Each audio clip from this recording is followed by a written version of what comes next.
Alright, Psycho Doggo here. I'm continuing my practice walkthrough. Last episode had to cut the episode down just a touch to try to make it something that we could upload to YouTube because there's the 15-minute limit.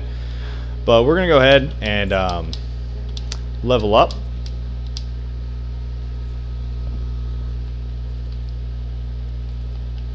I'm going to use a soul item to get another level out of that.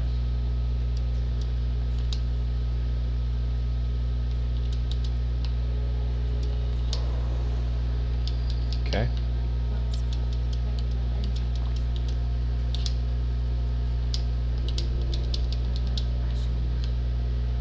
Nice. So, at this point, we are ready for the next boss. Leveling goal is, of course, 25, 25, 25, 25. It's our last chance to talk to NPCs, give items to NPCs.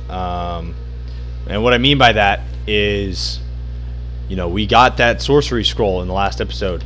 If you kill the next boss without giving him any sorcery scrolls, he's going to disappear.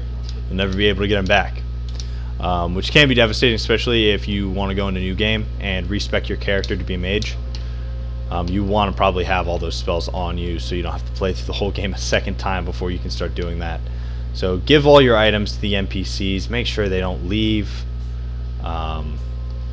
You know, Grey Rat's here. Hopefully he should be back at this point. There's no way you can mess up the first time he goes out, though, so you don't need to be worried about that. And feel free to buy gold pine resin. I'm actually going to go ahead and buy it. So the next boss, the Abyss Watchers, they are weak to jeez, I don't know what she was still mumbling about. They are weak to lightning. So you want to have a couple of lightning pine resins on just to be able to buff the Baymore up for the fight. So I would recommend just buy two of them, and you should be good to go. That'll get you through the whole fight. If you're worried about dying, of course you can always buy more, and then you are going to also want green blossoms for the fight. Also, going into this fight, you might want to have the Night Shield equipped. Better yet, the Dragon Crest Shield with its fire defense, because the second phase of the boss fight there is fire involved, so you might want to do that. But once you've done all your preparations, you've made sure to upgrade your Estus. Oh boy, I pressed B. Once you've upgraded your Estus and used your bone shards, head on back to the Farron Keep perimeter, and we're gonna go kill this boss.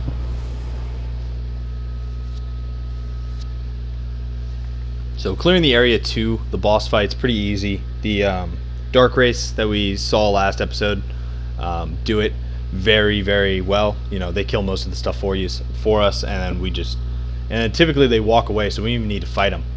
For this, there's a number of NPCs that you can have for the fight. You can have the that guy with his little hatchet, the Xaniath crown, who his name is. You can summon him, and then you can also summon the Twin Sword Gotthard. Gotthard, Twin Sword guy? Yeah. You can summon him. He's who I like to summon. He's the best guy for this boss fight. He has a bow, twin swords. He's pretty beast. He does a good job tanking the boss, and you don't have to worry about him dying to the boss, which is, frankly, a very real fear with some of the guys that you can summon to the boss. Again, if this boss is causing you trouble, summoning a player will typically turn this into a joke.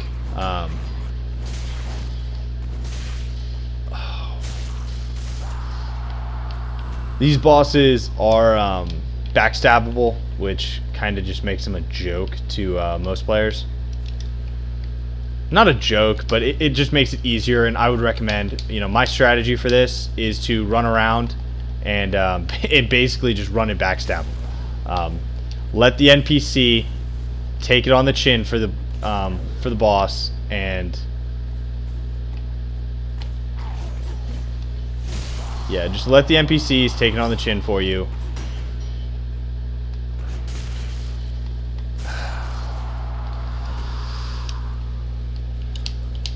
and then just go and backstab the boss. Is basically how I'm gonna go through the fight. I'm gonna try to demonstrate during the boss fight. It's kind of hard to do, and the Dark Wraiths aren't here yet for some reason,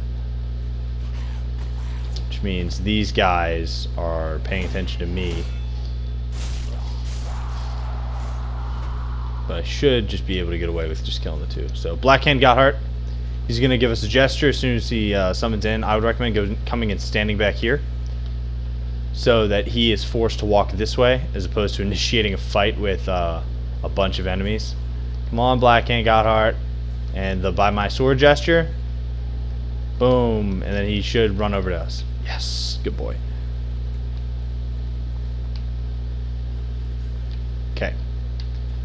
So open the doors. It doesn't start immediately, so you have a chance to buff before the boss fight begins. So doors open. Green blossoms. Gold pine resin. Back to your Estus flask. Make sure take these fireballs off. Okay. Then let's get into the boss fight.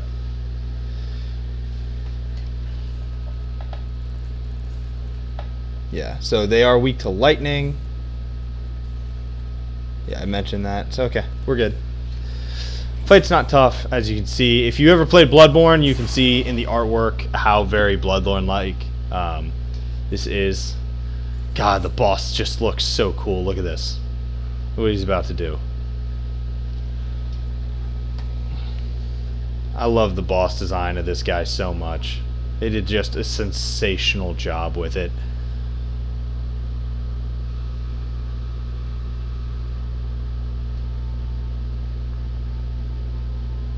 Just beautiful. But they're very fast moving. We're going to be fighting one at first, and then a second one's going to come in, and then a third one. The third one will be Red Eyes and is not necessarily on our side, but it's also not our enemy. He'll basically kill anybody. So as you can see, backstab does great damage, and then he gets staggered, especially with Gotthard helping us out with his twin swords. But just backstab. There's the second guy coming into the fray. Oof! The third guy, and then Red Eyes is in. But I just stay locked onto the original, and once he dies, all of them die. So there's the first phase of the fight. Just backstab that guy, and then chain stagger him with the Baymore and Gotthard, and you really shouldn't have a problem. If you really get scared, just space out, and over time you'll be able to get more and more damage in. They look really aggressive, but they're actually not. There's a lot of gaps for you. You can get away with panic rolling this boss, which is something I'm hesitant to say usually because it tends to entice people to panic roll. Okay, I'm gonna rebuff. Oof! Sir! I'm trying to buff. Okay, we're good. Now continue your swinging ways. Ow. I didn't mean hit me with your swinging ways. Okay, now we're going to boop and boop and boop and boop. Okay, I'm going to create some distance. I'm going to get a heal in. He's going to do that, and a chain of fire is going to explode. Oof. And, oh, let me get my backstab. There we go. Got another backstab. He should be dead now. Just hit him on wake up, and he dies. As you can see, with a lightning buffed weapon, they die very, very quickly, which is a lot of fun, and Gotthard makes the fight a joke. So, thank you, Gotthard. That, come on over, light this bonfire. We're going to go back to Firelink, but before we do that, I am going to show you, you just run to the back of the room, and this thing's just going to start sliding away from us, and that is our route of progression. So that's where we're going to go in the next episode, but we are going to head back to Firelink, get our boss weapons, take care of our business.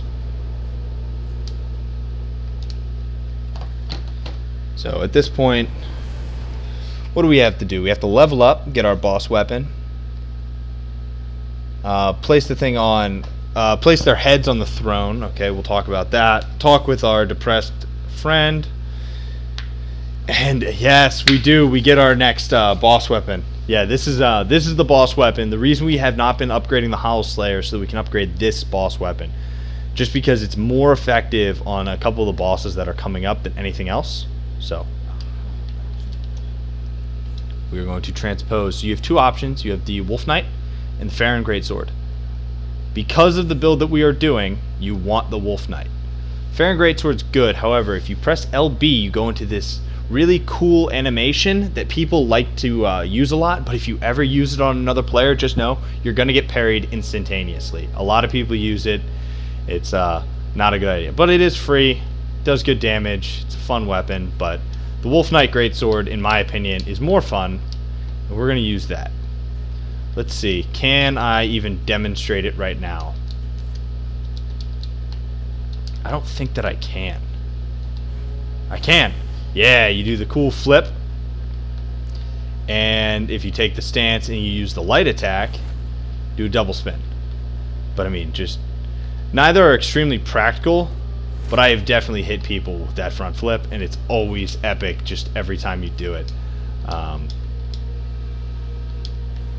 So let's go, we'll go level that up. I'm also going to put my Blessed Shield back on.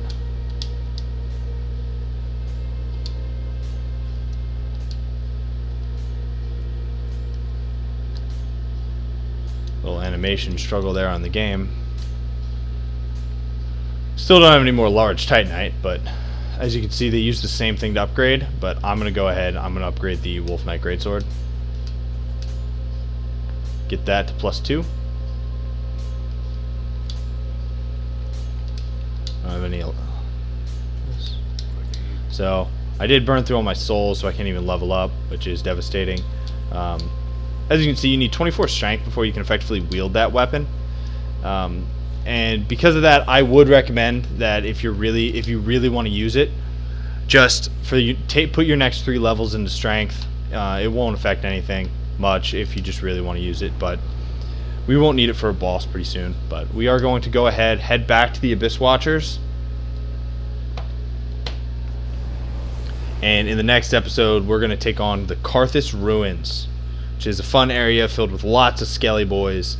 But more importantly, it's going to open up an area for us that will allow us to get the weapon that we are going to use throughout the majority of the walkthrough, and in my opinion, the best greatsword in the game, which is the Black Knight Sword.